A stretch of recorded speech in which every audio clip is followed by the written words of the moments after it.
So a very warm welcome to all of you to the latest talk in the STA tools talks, and a very warm welcome to David Brooks, who's done a number of projects with us. I think started with Protect Our Winters probably 2 years ago now or longer, and actually has leads one of the teams that have been doing the design work for the volunteer app as well. So a very warm welcome, David, and thanks for all your support, and really looking forward to this session on user research.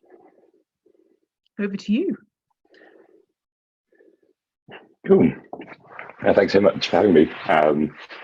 First of all, I'll say I've kind of lost my voice a bit this week, so if I start sounding croaky or you can't hear what I said, please just feel free to say. Also, feel free to jump in if you've got any questions at any point. Normally we use Teams so people raise their hands, but I don't think you have that on Zoom, so feel free to just jump in and shout over me and I'll kind of stop. Cool.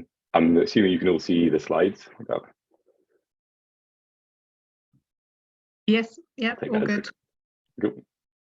Cool. Cool. So yeah, I'm going to talk to you today about user research.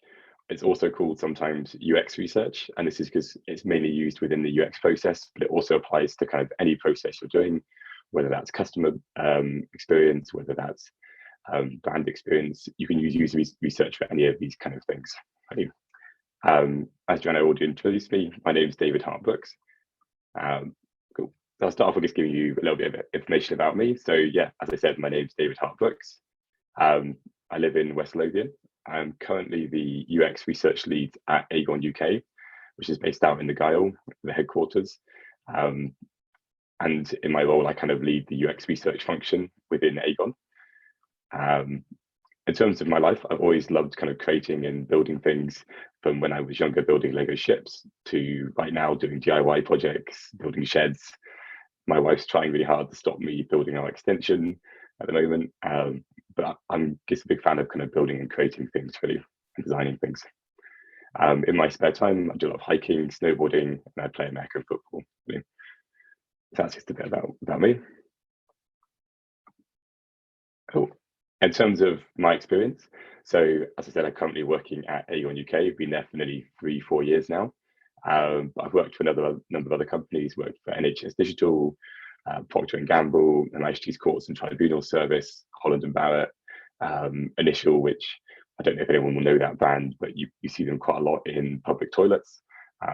They kind of do a lot of like soap dispensers and stuff as well, which is a very interesting brand to work for. But I worked for a number of different brands, different organizations, both private and public service as well, and also financial services. So I've worked in kind of a range of places, doing a kind of range of jobs as well. Most of my jobs have been kind of design based, so being either a UX designer or UX researcher. I've also done roles as a Scrum Master as well. So I've kind of seen a lot of things, been around. I kind of started my career as a UX researcher, went off, did a few other things, and then kind of I've just gravitated back to it because I've enjoyed it so much. Really.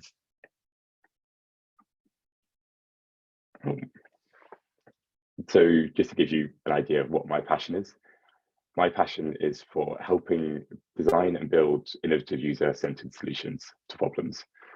That's what I love doing. I love kind of looking at a problem, understanding the problem, and then designing solutions for it. And one of the important parts of that process is user research.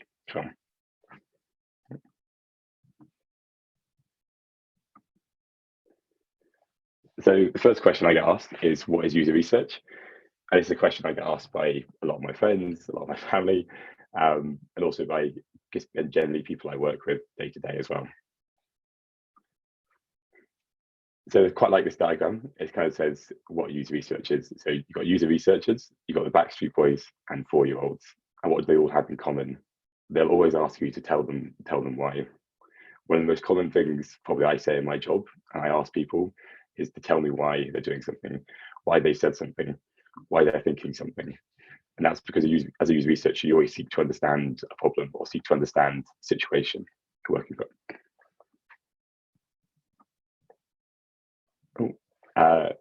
Another definition from the Interaction Design Foundation is UX research is to systematically study target users to collect and analyze data that will help inform the design process. How I explain it when I talk to my family is I watch how they use things. I make suggestions for how to improve it. I think that's the best way to think of it is, as a user researcher, I work looking at how people use things and look at how they can be improved, what problems they have, what behaviors they do, how can you make a design work for them and meet their needs. You know,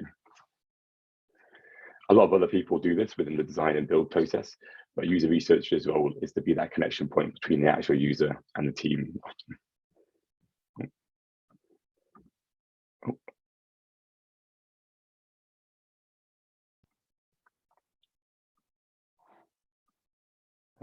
One of the common misconceptions is between user research and market research. They're two very similar disciplines, and one of the crossovers between them is they use similar techniques and similar processes.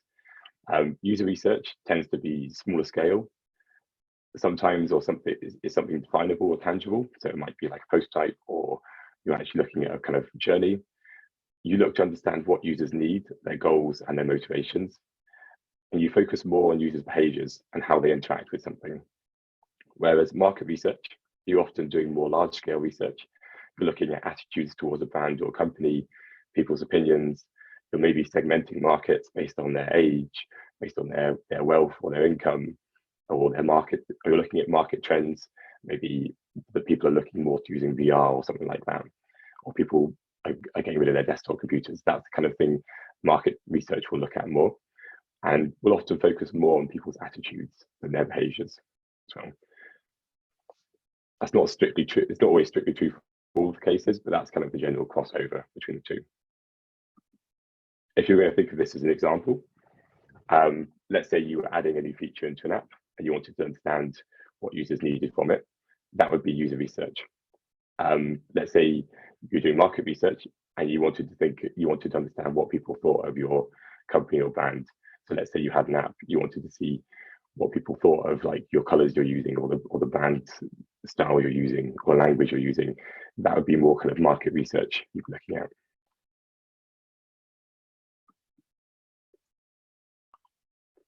In terms of like types of user research you can do, it depends a lot on what you're trying to find out. I'll go a bit more into the process later. It's quite useful here to just think about the different factors. So there's qualitative research, which is where you want to understand why or how to fix something, or how someone uses something. And this is a lot more about kind of looking at their behaviors. You want to understand why they're doing something. And then you've got, on the other end of the scale, you've got quantitative research, which is how many and how much do people do something. So how many times do people click a button, or what percentage of the population can click that button, or your users click that button, which design performs better, maybe, and you'll need more quantitative analysis for that. The other scale is behavior versus attitude. So you might be looking at somewhat what people do and how they behave, or you're looking at their attitudes and what they say. So an example of this might be a qualitative question where you're looking at an attitude would be something like, tell us what you think of this brand. Why do you think that way? Or why do you think that? Whereas a quantitative attitudinal measure would be, do you like the band? Yes or no? Rate the band on a scale of 1 to 10 of how cool you think they are, that kind of stuff. With behavioral stuff, it might be, like I said before, a quantitative measure for behavioral stuff would be like, why do you click on, like how many people click on that button, which page performs better or gets a higher conversion rate, that kind of stuff.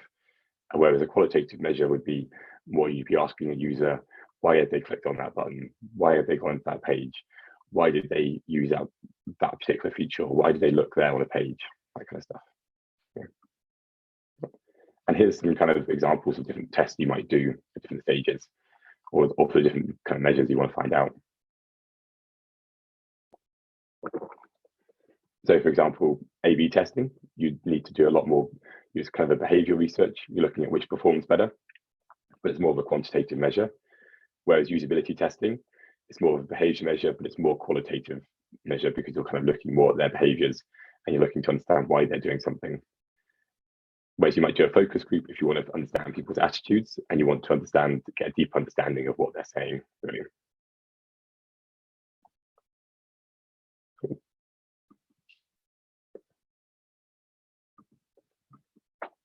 Next slide. The next question is, why would you do user research? And why would you want to kind of take the time to do this. Here, it's really important to think about the design thinking process. So it's kind of the typical 5 steps. You've got empathize, define, ideate, prototype, and test.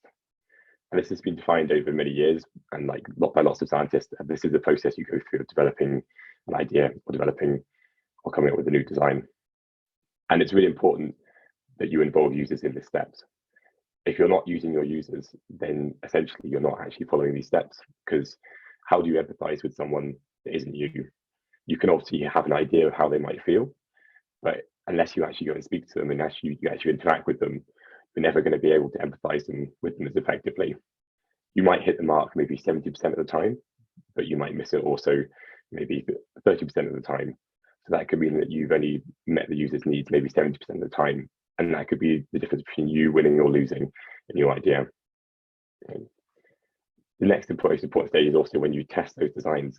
So when you come up with a design, you prototyped it, it's really important you test it with users to make sure it is actually meeting their needs and they understand it. So often what I tell a lot of our people I work with is you're not the user.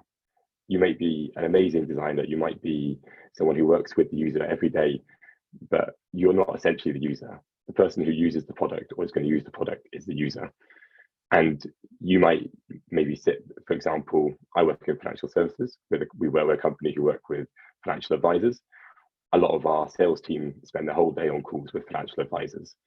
They believe they know financial advisors and how they work really well, and they do, but they don't know everything. And often their view will be slightly skewed towards what will sell things better or what they think the advisor wants. Whereas actually the actual real user is that financial advisor who's actually using the product, or is that customer who is actually logging in to view the value of their plan. So it's really important that you always remember you're not the user. You can try and empathize with them, you can try and understand them, but the only way to get a true understanding of them is to actually go and speak to them and actually involve them in the process.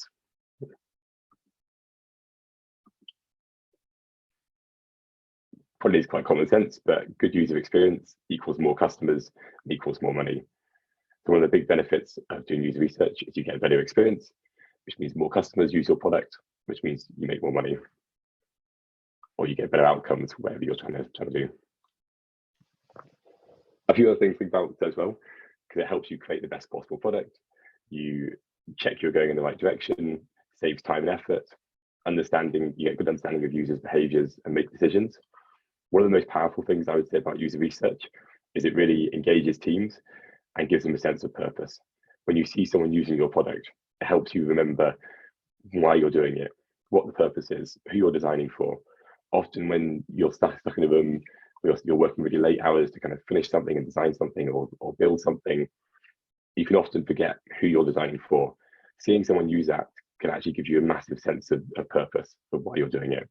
And that's one of the biggest benefits I've always seen of user research, is it helps give people that drive and purpose to what they're doing. You've got a greater likelihood of success of your product and service when it goes to market, which is kind of very obvious.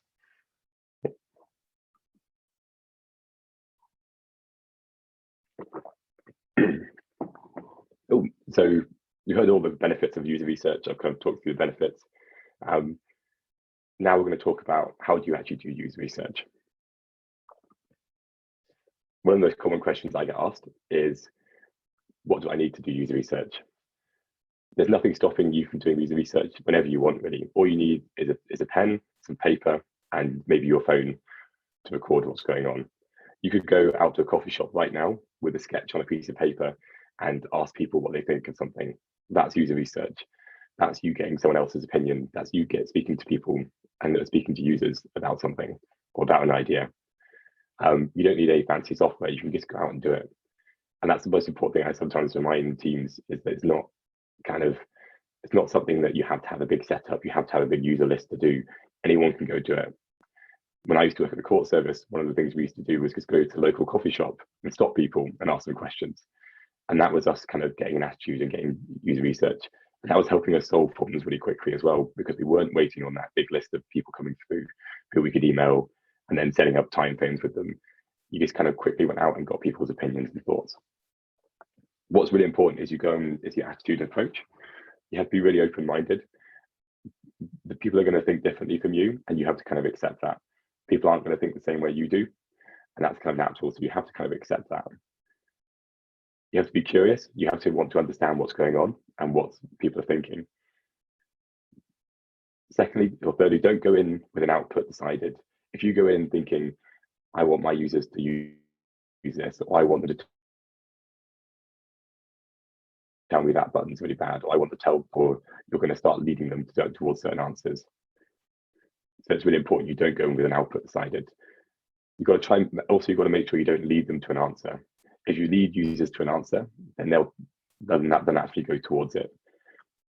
This happens even for experienced user researchers. One of my team the other day showed me a question they wanted to ask, and the question was to ask the user, do you like this page?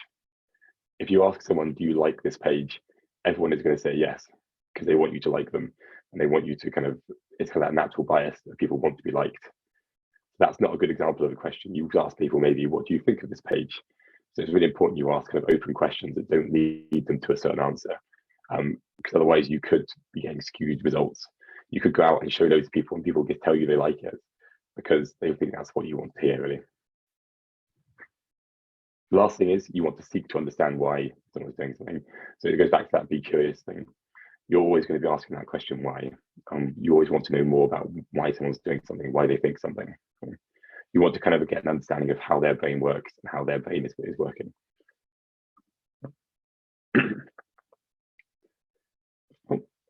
So I've seen lots of diagrams showing like how do you do user research, or how do you what are the steps in user research? And for my team, how we kind of lay it out is we put it into 3 simple steps. We have step 1, which is you set the aims and you plan. Step 2, you actually just go do the research. And step 3, you analyze and synthesize the results.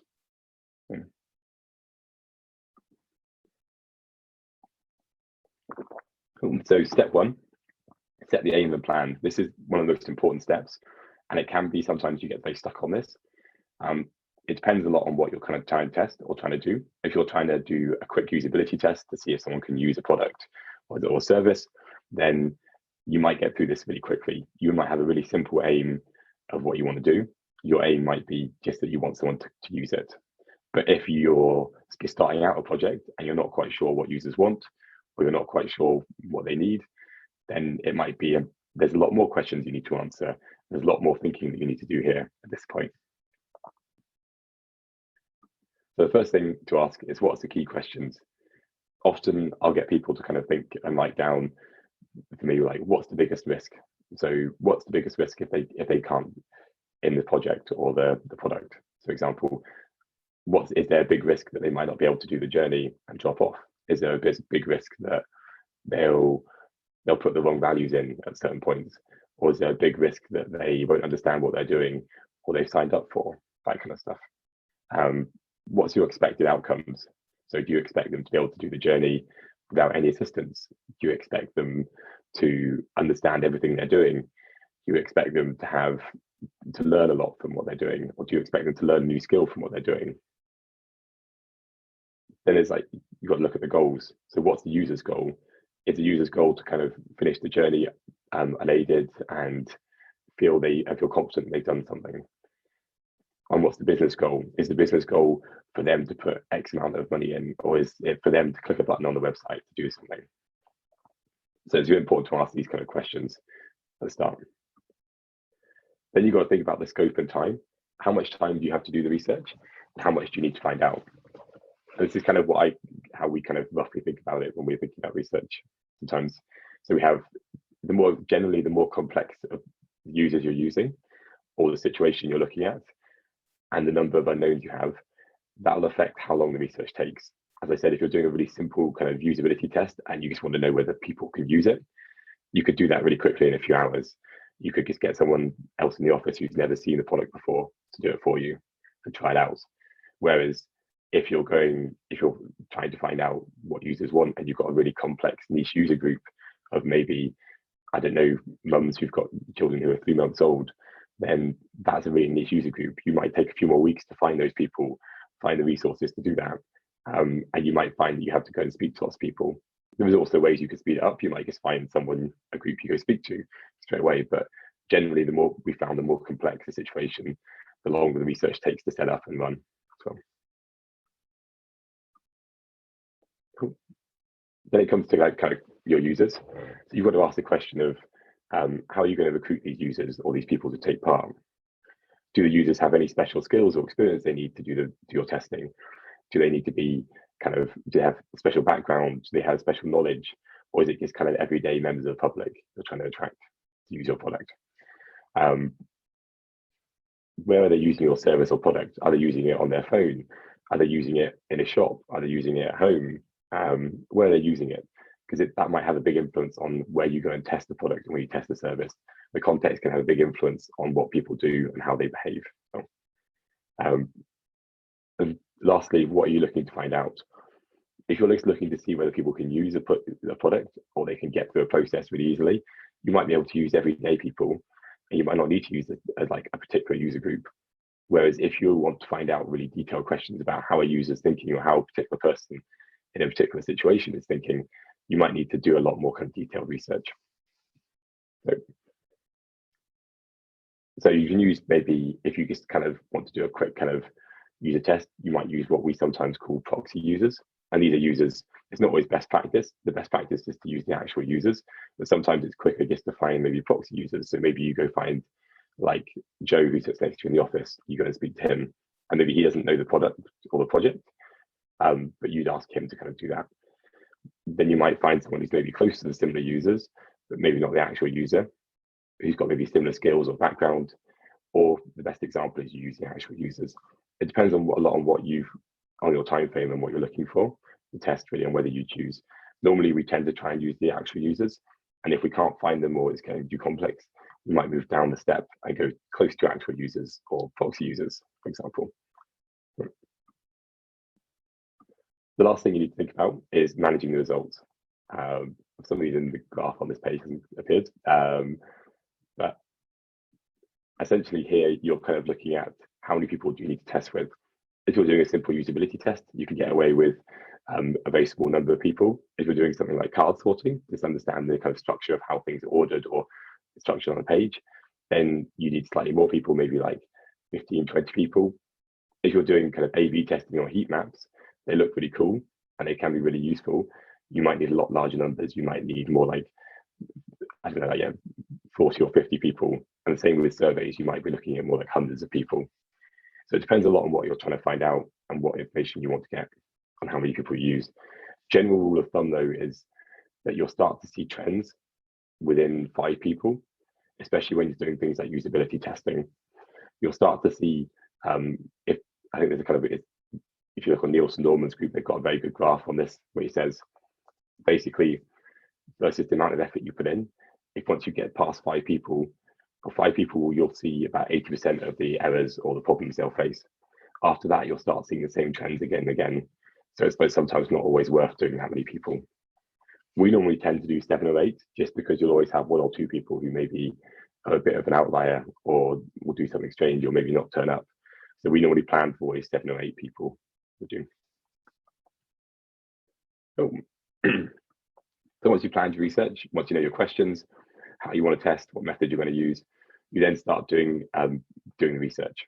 So you could do moderated research or you could do unmoderated research. Moderated research is where you'd be in the room with the participant, you're asking questions, you can kind of drill down into what they're saying, or unmoderated research is where you kind of let them go off and do it themselves. And this might be either you send them a link and they click through a post type, or it could be like in a survey where you get sent a link and you do it. Downside of unmoderated research is great because you can leave it to one side and it just gets done. You don't have to be involved. The downside is you can't control the questions. You can't adapt as things change. With moderated research, where you're there, you can change and you can drill down to questions. If there's something that comes up that's important, you can ask more questions about it. You can kind of get a better idea of what the user's thinking. You can get that from unmoderated, but it's not as effective as moderated research. Most user researchers I know tend to kind of prefer moderated research, especially kind of earlier stages in projects. When there's a lot of unknowns, they prefer moderated research. Once you get a more defined kind of solution, and you're a bit more confident in it, people then start to move towards unmoderated research later on. So once you've done the research, you then need to do the analysis and synthesis. So to do the analysis, there's kind of two ways we normally use. We either do it in a room, and that's just putting post-its up on the wall. So we'll write down everything we see a user does. We'll watch the recordings of maybe what we've captured, and we'll put it up on the wall, we'll post them up, and then we'll kind of start to group them and start to see trends. Or what's a more modern tool we use now is kind of Miro, or like one of these online tools. And you do the same thing. You kind of write down on a post-it everything you've seen the user do, whether it's you've seen them click a button and you've seen them maybe hesitate before they click on a certain option. They've seen them maybe that they weren't sure about what option to click. Maybe they've told you that they didn't like where that button was positioned, or that they looked to the right-hand side first before going to the left-hand side. You write down all these things you see and capture, and then you start to kind of group these post-its together. And as it's kind of what's called affinity mapping. And by doing this and grouping themes and trends together, you can start to see where the key findings are. So for example, if all 5 users did the same thing, you can start to see that's a kind of trend or something that you think is kind of something that's happening. As for if you're kind of trying to look through the recordings and trying to write notes, it's sometimes very hard to see these trends or patterns in the data. So putting it all out onto a wall is really useful to help you kind of see those trends and patterns. Generally, though, you can use any tool you want to do the analysis. I've seen people use Excel, I've seen people use Word. I always find doing post-its is best because you can kind of move.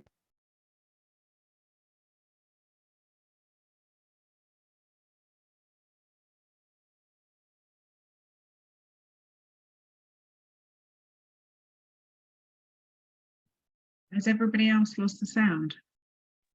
Yeah. Yeah, I can't hear you. Yeah, we can't hear. David, can you? Your sound's gone.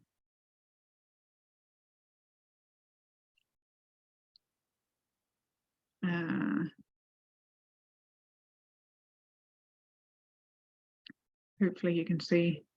Sorry, guys. I don't think he realizes.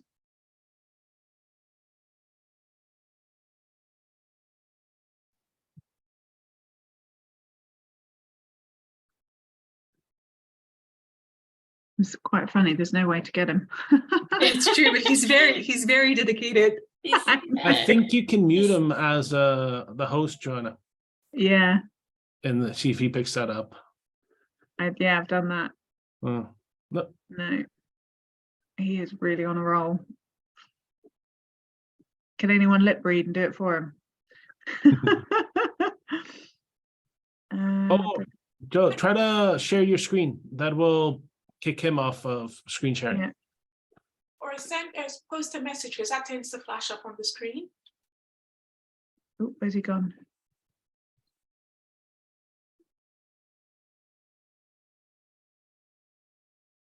We've done messages. We've done. Right, I'll share mine. Whiteboard. You can write a message there, Tim.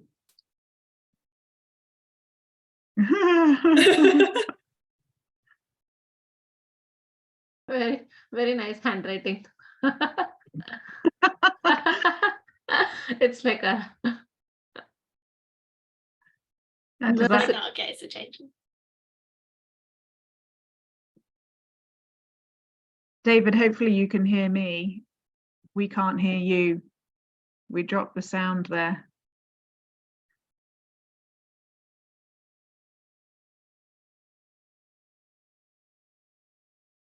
Sorry, guys. Well done. Teamwork. Seems a bit like etching SOS on a beach when you're falling off a My mouth. Thanks, David. Sorry. Brilliant. Love it. Lovely to see all the faces. Nice to see you all here. Apologies for the slight interruption.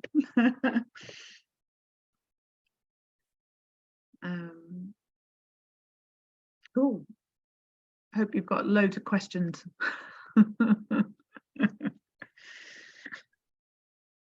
Yeah, they're very good.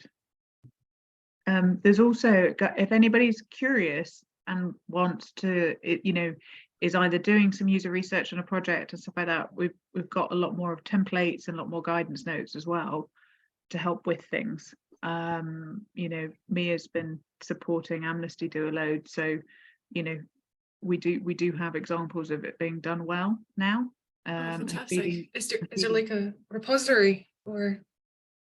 Yes, we're building up the Notion page, but I've got it all kind of in emails to send to people, so it's all wrapped up as well nicely. Sorry about that, David. Can we hear you now? Yeah, I can hear you. Can you hear me? Yeah. Yay! Sorry, it just dropped. I don't think you switched slides. Can anyone remember the last bit they heard? I I think think it was license synthesis. Yeah. Yeah, license synthesize. There was 2 slides. I think one for the mirror board one. That one, yeah. That's right. Yeah. Cool. That's good. I didn't talk for too long then. It was good, and David, everybody immediately went, "Oh, we can't hear him," so everybody's definitely. That's good. But right, back over to you. Sorry about that. Cool. So I think I finished the kind of analysis bit. I was kind of talking about the synthesis. So as I was saying, kind of one of the key things is making sure it's easy to understand, focus on the highest priority items. Also try and get real users speaking, whether it's voice recordings, whether it's video recordings of people interacting with things, because that really helps people empathize with who the user is. So if you're working in a team or a group, it helps everyone kind of get that empathy for the user and understand things. It's a lot better than you kind of paraphrasing what they were saying. I said suggesting recommendations and next steps is really important to think about that thing of how do you improve the design? How do you take it to that next step? How do you improve your product? And the last thing is to make sure that anyone can access it and it's easy to find. That's really important because often maybe you might go off and work on another project, or someone else, for example, who's not part of the project might want to come and see those findings because there might be key things they could learn as well from this. What we do actually within Aegon is we put a lot of our research directly onto Figma files. So we have a kind of copy of the page, and then we'll kind of comment directly on there, and we'll put post-it notes or kind of blocks of text on top of the design. You can see that example down there. And that's really useful, we found, because it kind of helps the research be front and center for the designers and for the teams who are building stuff as well. So for example, even like, for example, the developers, when they're coming to make something or kind of build a page, they can see why a page is being designed a certain way, why we're ordering the buttons a certain way, why we've put things in a certain place, that kind of stuff. But equally, you can use things like PowerPoint or Google Slides, whatever thing you want to do, really.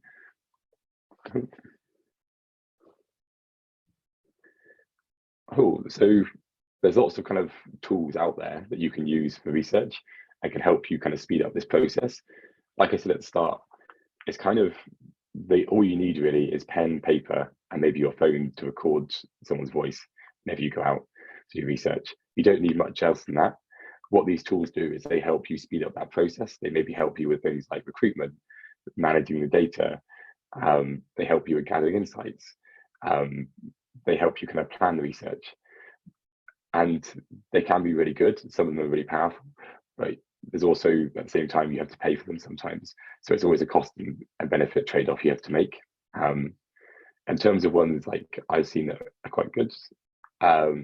So ones that are kind of little or no cost that are really good, that can help you with research. Figma is great for building prototypes and it's free, so that's really good.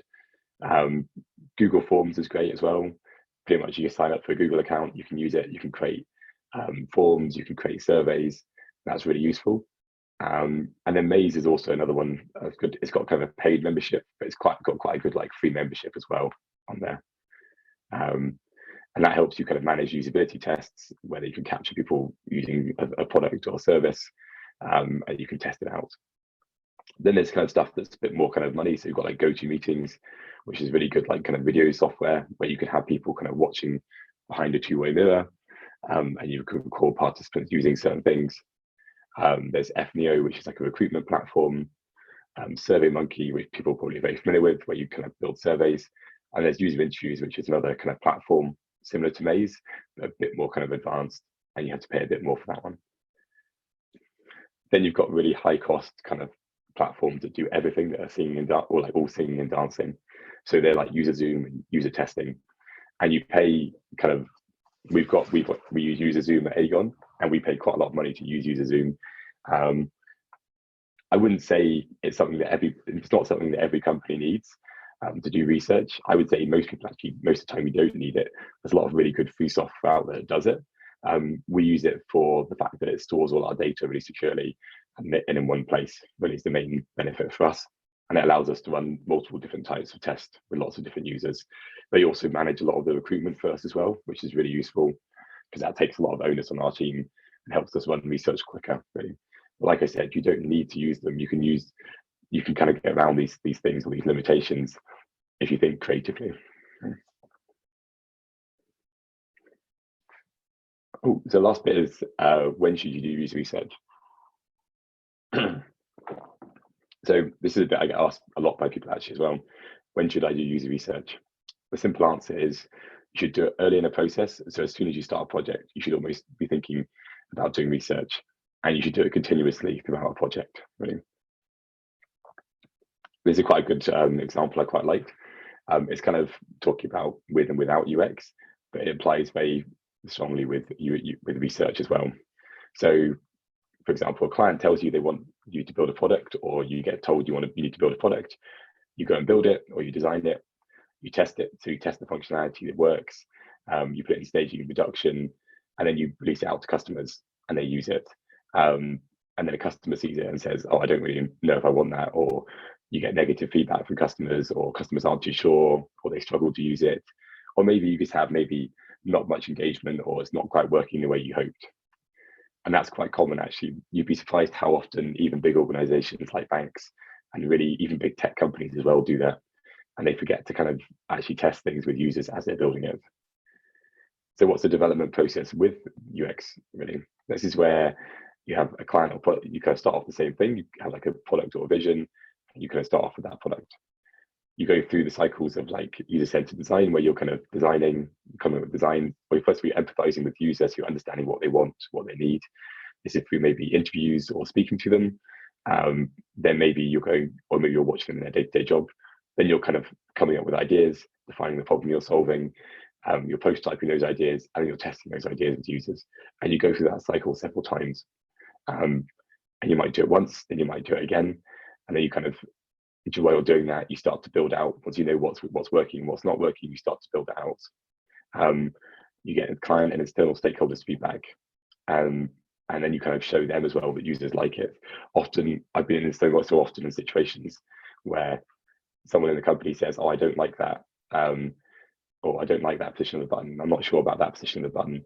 When you go through user testing and you've proven that people like that being positioned somewhere, that kind of cuts out all that nonsense and that voice from anyone else, because it gets said that's the ultimate answer is, do the users like it, and does it work for them? Because if it does, then it doesn't matter if that stakeholder doesn't like where the buttons are positioned. That's just their opinion, essentially. It means the product works. And then you kind of deliver the product, and often you end up with a product that is a lot more user-friendly and easier to use. So this is the kind of design process we follow within Aegon. We have kind of three stages. We have understand, explore, and refine. And within these, we kind of go through that design loop of kind of empathize, define, prototype, and ideate. And it's really important that we go through those loops every time. So in the understand stage, we're looking at what we know about the users, what we know about what they want, what's working now, what's not working. And we look to define what the problem is we're looking to solve. Then we look to kind of explore ideas. This is where we start to kind of draw up ideas. We do ideation sessions. If anyone's done kind of Google sprints before, we might do a process like that. We'll come up with lots of ideas, pick an idea to go forward, and we'll test it with users, and we'll see if it's the right direction. Once we know we're going in the right direction, we'll then start to build it and refine it. And this is where you get into a lot more of traditional dev and UX kind of practices, where you're building wireframes, they're very detailed, and developers are then kind of going away and building them.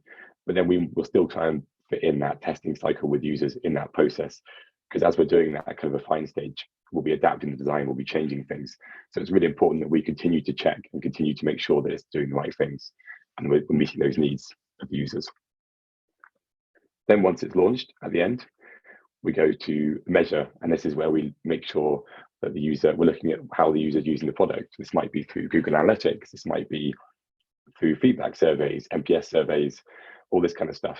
We might be looking at how users are using it, whether they're dropping off halfway through the journey, whether they're calling up our call center for help, all this kind of stuff. And we're measuring to see how well have we met those needs. And it's surprisingly how common you'll see projects that have actually done this whole process and used user research rarely face any issues here. The ones that face the most issues are the ones who skip those steps because they've said they don't have time or they haven't got budget to do it. And that's caused problems for us in the long run.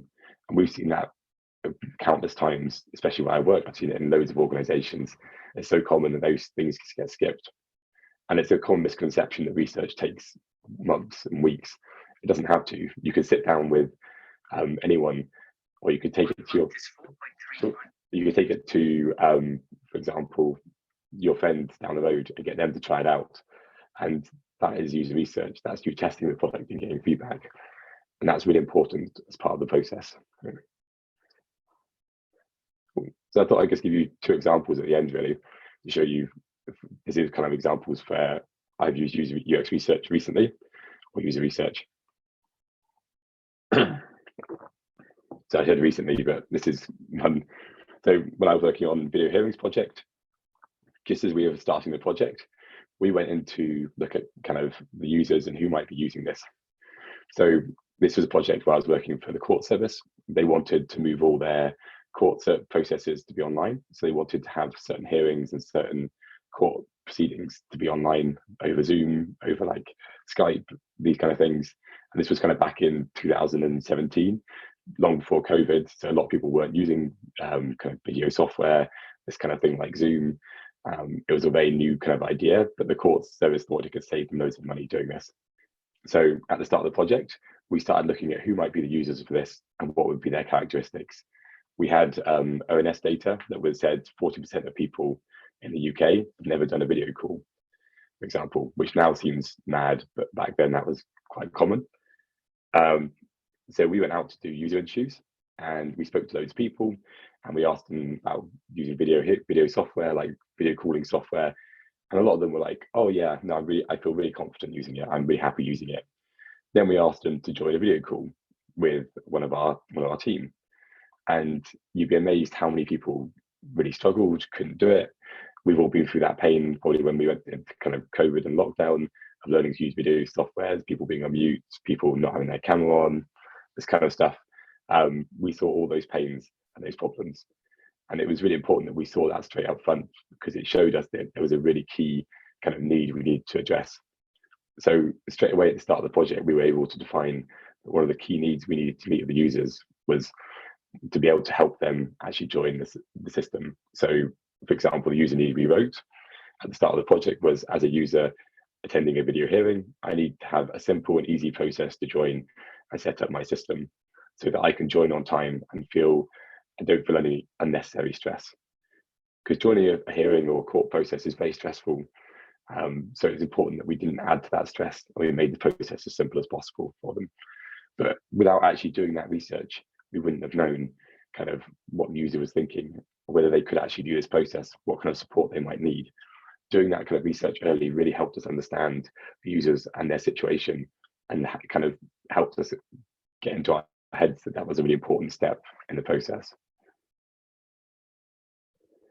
Next one, this is some research I've been doing fairly recently actually for another charity called Cancer Card, which is a great charity where essentially they're collecting, they have a website where people who have been diagnosed with cancers or people whose family have been diagnosed with cancer, they can come onto a website and they can look through a directory of support and kind of support groups, groups that help offer financial support, groups that offer emotional support, maybe groups that offer like free holidays or kind of help getting to hospital.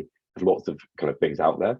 One of the big problems they found is often that people don't know where to look or feel overwhelmed by the choices. So they built this website as like a one-stop place. You can find everything.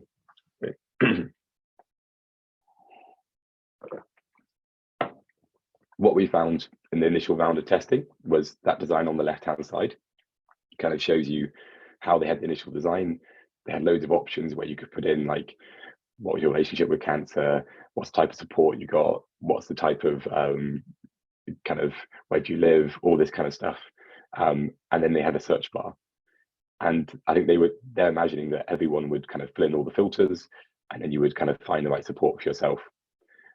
Through the research, we found that most people just jump straight to the search bar and put terms in the search bar. And often that was bringing up the wrong results, or wasn't bringing up the right results for them. So, and we found also that a lot of people were finding the filters very overwhelming. They weren't sure what to put in. They weren't sure in certain situations what they meant. They found them very kind of overwhelming, seeing so many options on the page. So now what they've done is simplify the site. There's two very simple kind of buttons when you come on, whether you're looking for community support or whether you're looking to go through their directory. And then when you get onto the page, you just have a search. And just like when you're doing online shopping, you kind of have a small filter button that brings out more options later. And this is a really important design because it takes away a lot of stress for the users and makes it a lot easier for them to find what they're looking for. And that's a very stressful time in their lives, a very emotional time in their lives. It's really important that they're able to use that really easily and find things really easily. Often when you're in a very emotional and stressed situation, your brain doesn't work very well. Maybe you're kind of not thinking quite the way you would normally, you're not thinking logically. And that's why it's really important that you're kind of, the website kind of laid out things in a logical, easy to use manner. And our user testing kind of identified that it wasn't using that, it wasn't doing that, and it was actually adding to the stress or making it more difficult for people. So that's kind of how we help them improve the design through doing actual usability testing. Cool. Is there any questions?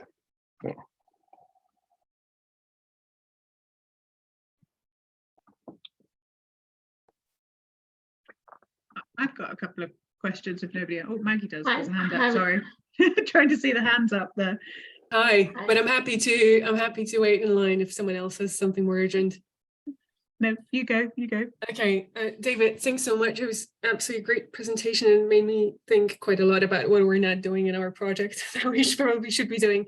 One question I have is in terms of just, testing, doing user research tests around the project, obviously throughout development.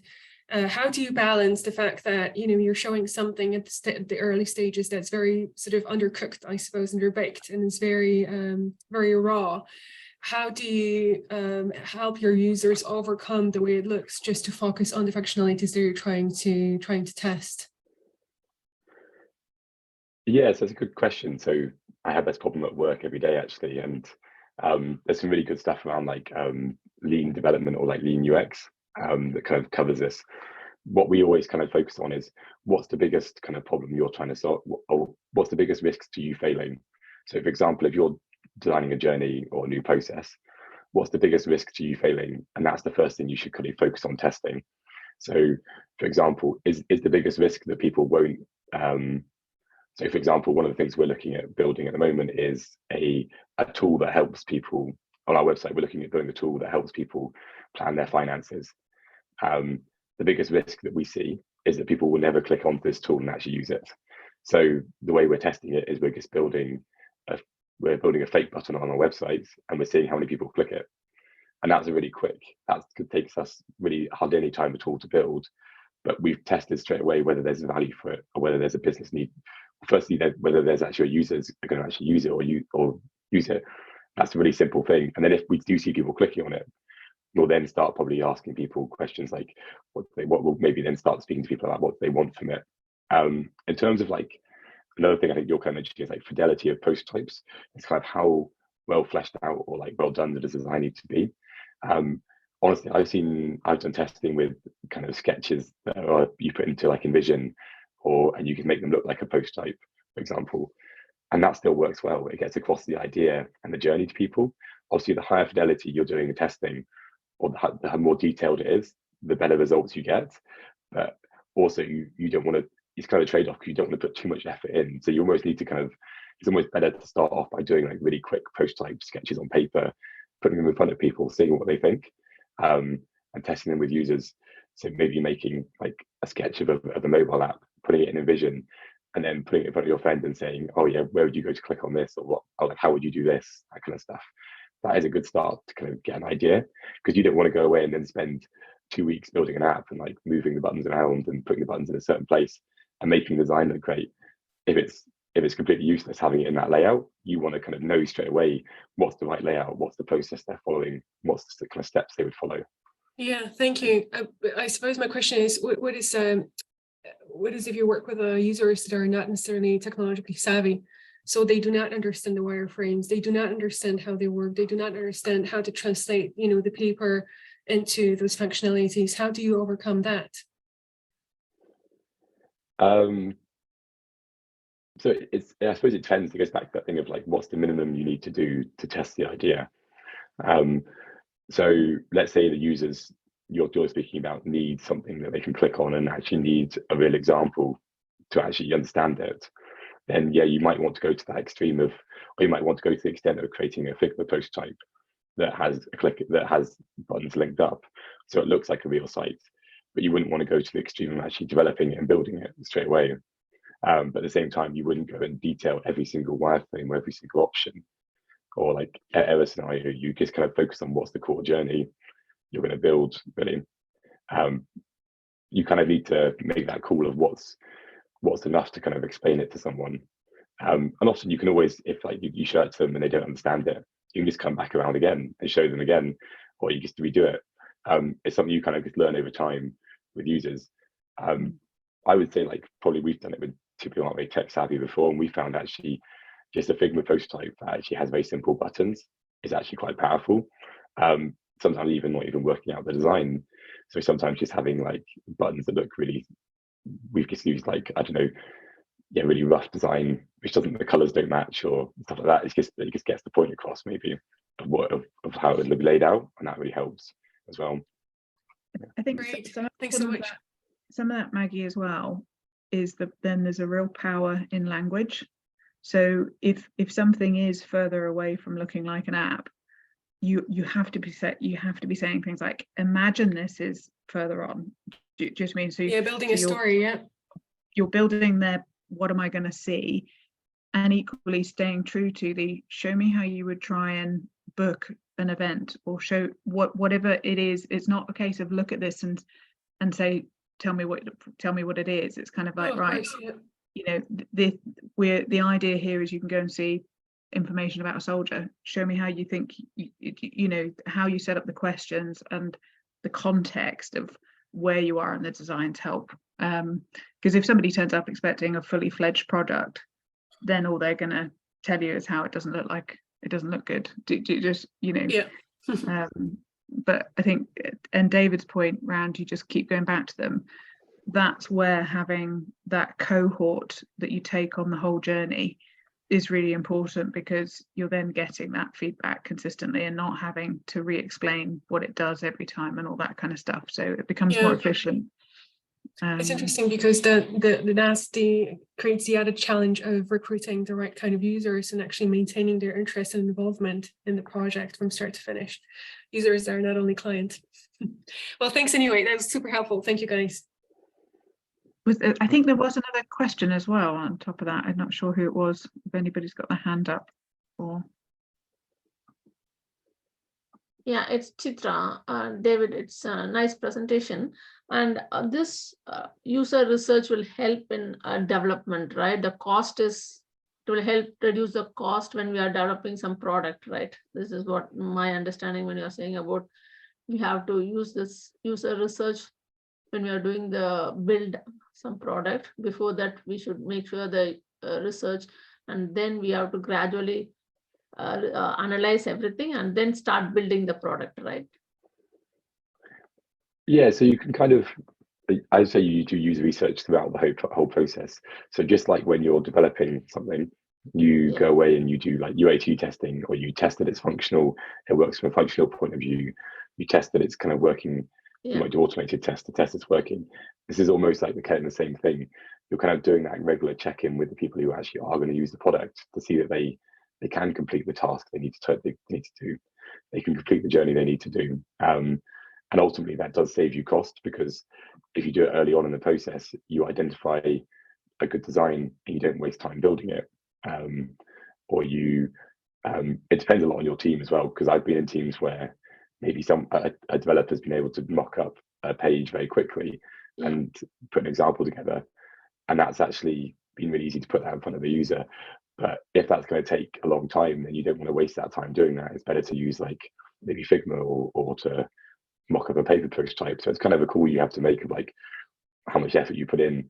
But I've always found it's really useful just to kind of, it's really important to kind of do that checking. And ultimately, at the end of the day, your return on investment is massive, because if you do, there's loads of studies out there on this, but if you do this kind of research and you do this kind of testing with users early on, you kind of identify problems, you identify issues, and you make sure you're building the right thing, which means by the end, you've saved about 10, because it's like 10 times the cost is the average thing, is average return on investment.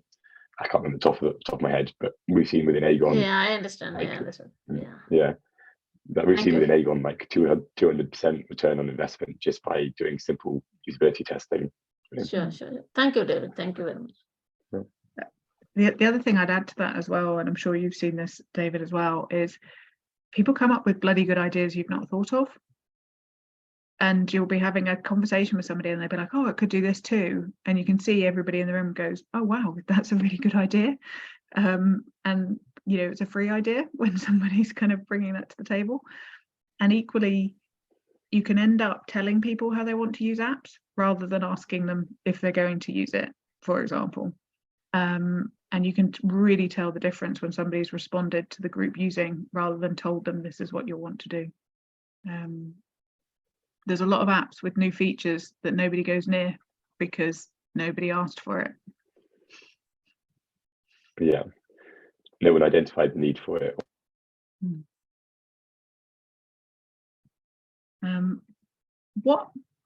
What would you say? So user research doesn't always go right. Oh no, we've lost him again.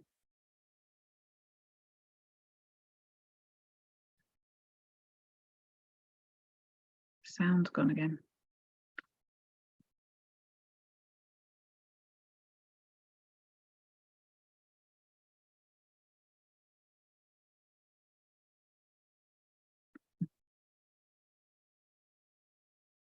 Does anybody have any other questions while we try and reconnect?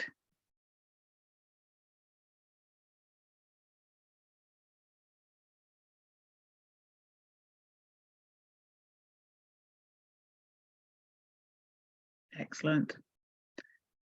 Yeah, the only other question I was going to ask David is, user research doesn't always go right, basically.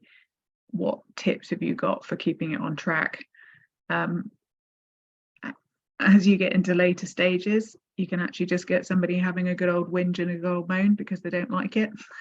So that can be quite fun as well. Anybody have any other questions at all, or not? Hopefully we can hear you again, David. Oh, I can hear you. So yeah. How strange. That will be a Teams Zoom not playing well. Oh, Jennifer has a question. Have you had any other tips with researching users with accessibility needs? Yes, this is something that's quite a big thing in financial services at the moment, and it's really important because there's obviously the WCAG guidelines that you follow when you're building or designing for accessibility. But one of the key things is actually you test with real users who actually do have accessibility needs. What we've done within Aegon actually is we have people who have disabilities, and we get them to be our first point of testers. So people's friends and families who maybe have accessibility needs, who maybe use screen readers, who maybe are dyslexic or have learning difficulties, they're the ones who test it first for us. And then we go to an external agency to recruit. But I think also there's a lot of charities who are quite open to being engaged for this kind of testing. But one of the key things is it's really important to actually test with real users who are doing accessibility stuff, because, for example, you can meet all the guidelines, but it could be completely meaningless to an actual user. Like you could tag all the buttons, you could tag all the images. you could make sure you use, like, you're announcing things to screen readers, are doing all the right stuff, but might not make any sense to the user actually in the context of the journey or when they're using the page. So that's why it's really important to actually test when you're doing accessibility with actual real users. Do you have anybody at Aegon that's, so it's Jennifer and I have just introduced a project team who started yesterday effectively to a charity called Ewan's Guide that effectively provides reviews and information on accessibility in terms of wheelchair, in terms of if you're blind, in terms of all the different bits and pieces. So it's going to be a fascinating design challenge for us, basically. There is a group where the requirement becomes voice activation.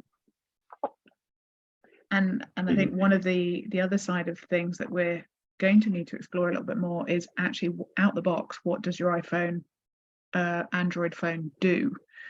Do you have anybody at Aegon that knows a lot about that? Because I'm conscious that Apple keep adding features and the ability to do stuff just on the device itself. So it's quite hard to keep up with. Is that something you guys have expertise in at all?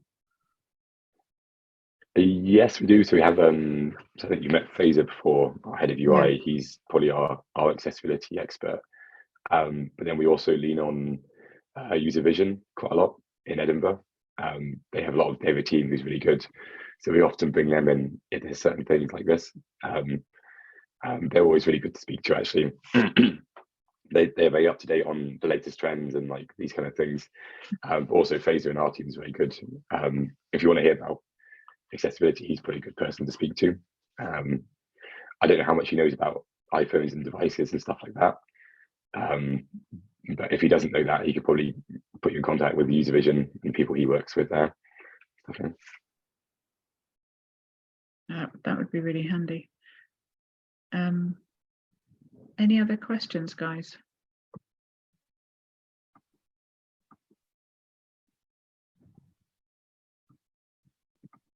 No, cool. Okay. I'm sure we will have loads of follow-ups, David, and I'll completely bite your arm off for Fraser, actually. So I will dig that out, and Jennifer, we can follow up on that. But yeah, really, really nice walkthrough there. Thank you so much. Yeah, lovely to see everybody. I hope you all have a lovely weekend. I hope it's as sunny where you are as it is here. Yeah, really exciting times. Thank you, David. Thank you. Thanks so much. Thank you. Thank you very much. Thank you. Bye.